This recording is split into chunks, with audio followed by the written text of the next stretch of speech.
what's going on, guys? This is the Entertainment Critic here, and welcome back to another Retrospective review. Now, this time it's going to be slightly different, and yes, I know I haven't uploaded in a while. I think my last upload was actually my Jurassic World Fallen Kingdom review, which was a couple weeks ago.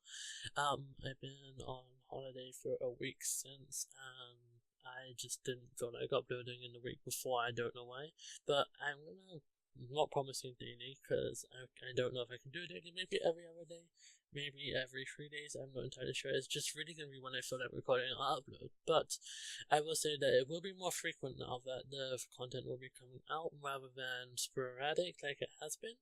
But anyway, getting back into this series, I know I originally started the retrospective review series as just reviewing, and I've decided I wanted to expand the definition of the series to include all of media that isn't to do with DC TV or DC in general.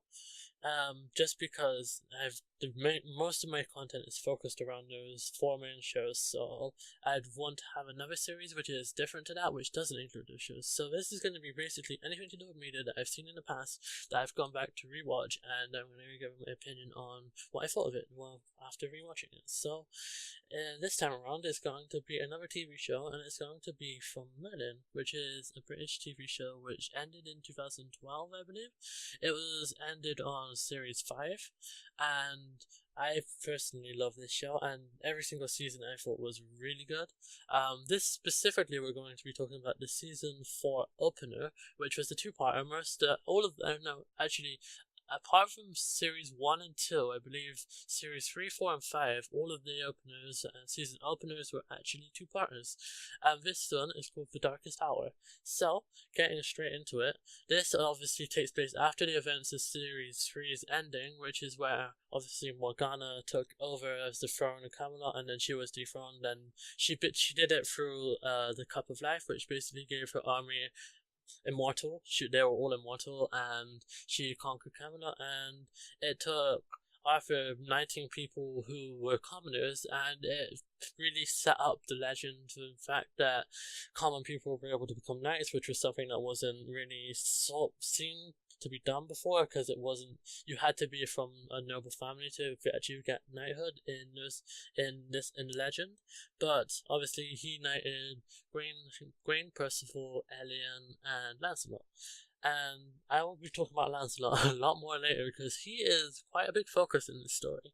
But this takes place after they've taken back Camelot, and believe it's been a year since that, and Morgana has completely disappeared and is completely shattered Uther, the current king's soul, and he has just been sat there for the entire year. We're not really spoken much. He's just been sat there staring out of his window, because the fact that his own daughter could betray him and use the one thing that he hates most completely just broke his soul, which left the throne open, technically, for Arthur to take control, which he did. He takes control whilst Uther is in the state he's in, and in this episode, we actually see it opening with 2 women traveling across the open plain lands, and the Knights of Camelot come across them. They ask her who they are, and it's revealed to be Morgana, who is actually taking her sister to an island called the Isle of the Blessed, which is basically is kind of like where magic began. Is like one of the places where magic is at its strongest and where it's been practiced throughout many years. And she's taking her there to sacrifice herself so that it tears a hole in the universe, well, not a hole in the dimensions, which allows the spirit world to be merged with the land of the living, and it allows these creatures called the Daraka to hurt the terror. And basically, if they like run through you, you completely have like this frozen, petrified look on your face, and you completely looks like you're covered in ice, and you're essentially just dying. You're frozen to death near enough. And this was happening throughout many different places until eventually Merlin, Arthur, and the knights were sent out to see what was going on and try and fix the problem. And they'd actually come to the conclusion that in order to seal the tear, the gatekeeper, I believe her name was the Calyx, she demanded that there had to be a sacrifice in order to restore the balance of the universe, because a life had already been taken to tear the universe apart. So in order to to heal it, there had to be another life to be sacrificed, and Arthur intended that to be him, and obviously Merlin wasn't going to allow that to happen, so he ends up going with him. He would have gone with him either way because he goes with him on most of his expeditions, but once they leave, they end up coming across a cave. And if you guys have seen this series before, these caves are inhabited by creatures called Welderin, and basically they're kind of like giant guinea pig cross weird things, and they have no sight. They completely rely on their sense of smell, so what they do is they cover themselves in berries which mask their scent so that they can pass through the cave unnoticed. But Gawain, being Gawain, he gets up close and personal with one of them, and he ends up killing one of the Welderin, and it turns out that Welderin actually hunt in packs, so they had to hightail it out of there in order to get to safety. So once they had actually gotten to safety, they're in this castle type thing, and they're looking around for firewood, and obviously then Merlin and Lancelot, I believe, go out and collect firewood, and they almost get attacked by one of the rockers, and they get saved, obviously, and it's the first time ever you see all of the knights. They're supposed to be the bravest people in kingdoms. They have this terrified look on their faces, and they don't know what's going to happen, if they're going to make it through this, because if they run out of firewood, that's it, they're most likely screwed, because the only way to defeat, not even defeat, the only way to repel these creatures is to use light. And they take out the lights. They try and take out the lights before they enter a room, so that their weakness is gone. So they cover their own weaknesses. So they were slowly putting out the fire. So they had to keep getting firewood, and they needed to keep watch. And it ended up that by the end of the episode, I'm going to talk about the end of the episode, and I'm going to go talk about things that are happening back in Camelot. I just wanted to focus for the opening part of this review on the main story with Arthur, Merlin, and the knights, and then I'll go back and talk about what was going on with Guinevere and Gaius and Arthur's uncle in Camelot.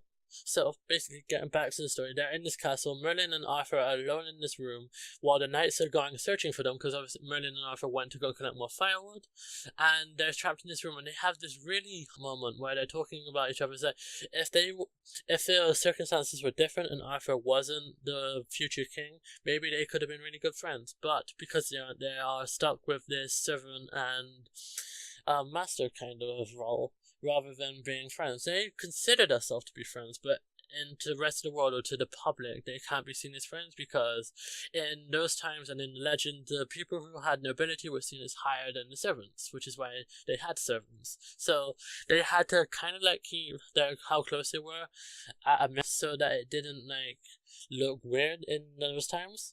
But anyway, they're having this conversation, and they hear the Duroc in the distance, and this scene is really well set up. They have this moment where Arthur and Merlin are talking, they're getting closer, they're more getting bonding with each other, and then Arthur goes to sacrifice himself so that Merlin lives to Duroc, and Merlin doesn't let it happen. He pulls him back, jumps in front of him, and he gets sent back into the wall by one of the Durocs, and at that moment, you honestly think, even though you know he's not going to die, when you're in the moment, you think, oh my god, is he actually dead? And that was just the end of the first part. Anyway, going back to, in this episode, what was happening back in Camelot, obviously, because of the Duroc, their people were coming from all of the surrounding villages. They were trying to seek safety, and they were trying to get away from the Duroc. And Arthur's uncle actually had it not so genius idea to close the gates, which actually said to his people, I'm as scared as you are.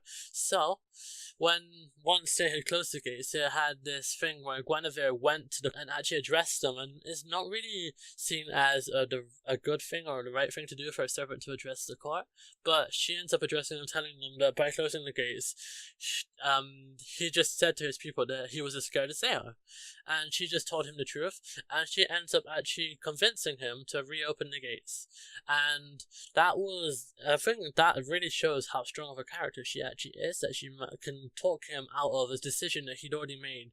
And he was the person in power in that situation. He could have easily said no, but the power of her words made him change his mind. And maybe it wasn't so, it might not have been so much the power of his words, because we do find out later in this series that he is actually working with Morgana to try and bring down the throne. So it might not be so much that it's his it's not her words that has convinced him. It's more the fact that by opening the gates, it leaves Camelot vulnerable because there's more people to protect, and it means that the knights that are there are more exhausted, which leaves it easily conquerable. So it's a mix of what it could be. Anyway, moving on to the second part, because this is a two-parter, as I said. It starts off with Arthur carrying Merlin back onto a horse, and Lancelot ends up volunteering to take Merlin back to Camelot so that he can be healed. But obviously, Merlin being Merlin, he doesn't want to go. He wants to stay by Arthur's side, but he ends up going with Lancelot. And once they actually get this second part is mostly focused around Merlin and Lancelot, with Arthur coming closer to the end, and then it also focuses around Guinevere and Morgana actually trying to kill Guinevere, because she has had nightmares about Guinevere becoming Queen of Camelot, which actually does happen later on in the series, but she's been having nightmares about that, and she wants to kill Guinevere before she can actually see that day coming, or that day actually happens. So that was one of the side processes going, but luckily Gaius finds her before she ends up dying to the Doraka, and he saves her, heals her, and he thwarts her plans. And meanwhile, Merlin and Lancelot are actually sat by this lake, and it turns out that it wasn't only the Doraka that came through. There were these fairy-like spirits that came through. I don't exactly remember their names, I'm sorry, but they came through the rift too, and they were protecting them whilst they slept, and they healed Merlin. And overnight, and by the time Lancelot had woken up, Merlin was actually fishing and ready to leave. So that was I felt that was a bit of a quick conclusion to what was happening, because it was perfectly set up. Is he gonna die? But he is kind of healed within the first 5 minutes of the episode, which kind of had to happen, but I felt it could have been dragged out a little bit more. Not too much, but a little bit more. But that's just my nitpick with it. Anyway, they end up reuniting with Arthur, and they make it to the Isle of the Blessed. And this is the interesting part, because the Calyx, obviously she demands a sacrifice, and Arthur intended that to be him, but Merlin, behind Arthur's back, luckily he doesn't hear him. He uses his magic, drags him back, and I think he knocks him out, and he then steps forward and says that it's my destiny to die for Arthur, and the Calyx says that maybe it is, but your time among the living isn't yet over. So we obviously know that Merlin isn't going to sacrifice himself at this point. And while the Calyx and Merlin are actually having their showdown or show off, Lancelot has actually walked towards the crack or the rift, and he sacrifices himself. And he sacrifices himself and saves everyone, closes the tear, and by the time they get back to Camelot, Guinevere actually feels bad, because she, at the very start of the first part, she made Lancelot swear to protect Arthur, and he did that right the way to the grave. He protected him with his life, literally, and she felt that it was her fault that he was dead. But it's not really. He made the decision. He swore it off to her. He didn't have to do that. So it's not really her fault, but she didn't at the same time, she didn't have to ask him to protect Arthur. So she's dead. They have a really nice funeral and ceremony for Lancelot, and there's Arthur giving a speech about him, how brave he was, and how he was one of the noblest of all the knights, which is true. And yeah, they have the proper send-off.